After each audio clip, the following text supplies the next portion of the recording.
শুধুমাত্র এই দোয়াটি একবার পড়েন, আল্লাহ তাআলা আপনার 90 বছরের গুনাহ মাফ করে দেবেন ইনশাআল্লাহ। আপনার 90 বছরের গুনাহ মাফ হয়ে যাবে শুধুমাত্র এই দোয়াটি যদি একবার পড়তে পারেন। আপনার ভাগ্য খুলে যাবে, রিজিকে বরকত আসবে, মনের ন্যাক আশা পূরণ হবে, আল্লাহ আপনার সব দোয়া কবুল করে দিবেন। সুবহানাল্লাহি ওয়া বিহামদি। এত ফজিলত, এই দোয়াটা আপনারা শেয়ার করে দিবেন। এই যুবকেরা, আমল না করেও সওয়াব পাবা। তোমার একটি শেয়ারে, একটা বাটনে প্রেস করে তুমি সওয়াব পেয়ে যাবা। কারণ তুমি আমল না করো, অন্য কেউ যদি তোমার শেয়ারের বদৌলতে আমল করে, সওয়াব তুমি পেয়ে যাবা। নবীজির হাদিস।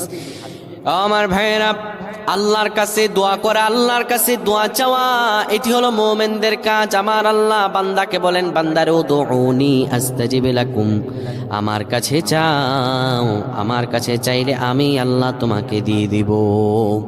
কেউ যদি একবারে দোয়াটি পড়তে পারে, দোয়াটি হলো রব্বি ইন্নী যালামতু নাফসি ফাগফিরলি। কেউ যদি এই দোয়াটা একবার পড়তে পারে, আমার আল্লাহ তাআলা তার 90